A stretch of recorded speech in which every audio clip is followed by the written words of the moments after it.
Assalamualaikum warahmatullahi wabarakatuh. Sugeng enjing anak-anak, piye kabare? Muga-muga pinaringan bagas kasarasan. Kepanggih malih ing pasinaon basa Jawa. Dinten menika kita badhe sinau piwulang telu yaiku sesorah. Pangerten sesorah. Sesorah yaiku micara gagasan utama panemu sarana lisan ana ngarepe wong akeh. Sesorah ana ing basa Indonesia jenenge pidhato. Sesorah iku katindakake ana ing acara formal. Sesorah katindakake wong Jawa. Utamane menawa ana upacara adat.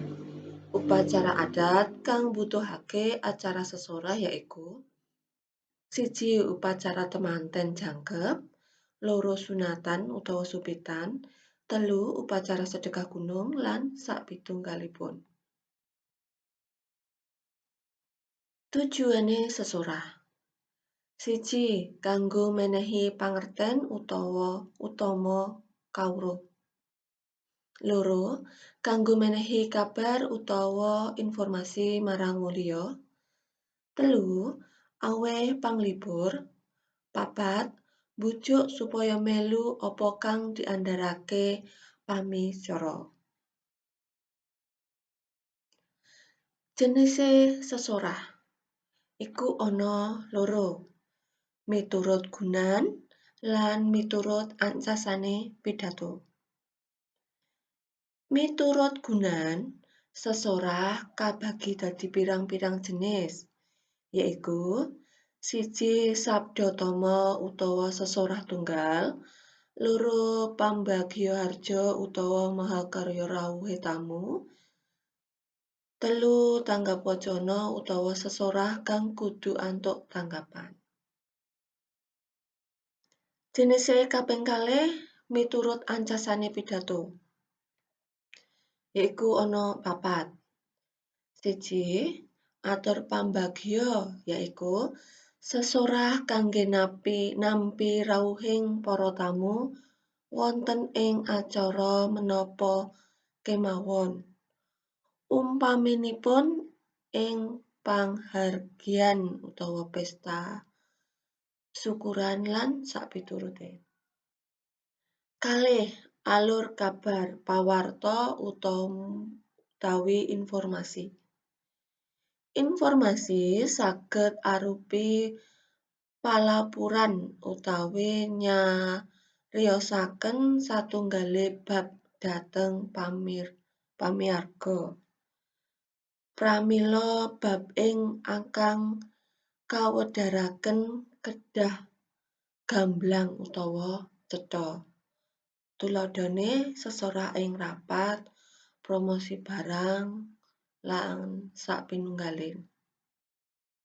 Kaping 3. Atur panglipur utawa hiburan. Ancasipun supados ing mirangaken remen penggalihipun. 4. Pangakak. Ancasanipun supados ingkang mirengake pidhatos. Kapilut manahipun saengga purun nindakaken menapa ingkang dipunwedalaken. Tuladhanipun panyuluhan kesehatan. Metode sesorah iku ana 4. 1. Metode naskah yaiku metode kang digunakake kanggo sesorah resmi sing diwaca kanthi langsung. 2. Metode apalan yaiku naskah sing wis dirancang sadurunge ora nganggo diwaca ananging diapalake. Metode dadakan yaiku metode kang ditindakake dadak tanpa nggawe naskah dhisik. Kaping 4. Metode ekstemporan yaiku sesorah kanthi nggunakake cathetan cilik kang isine bab-bab sing dianggep penting kanggo sesorah. Pérangané sesorah yaiku ana salam pambuka. 2. Pambuka utawa purwaka basa. Isiné atur pangurmatan, atur puja-puji, atur panuwun. Kaping 3, isi utawa surasa basa. Kaping 4, panutup utawa wacana basa. Isiné pangarep-arep lan ngaturake luput.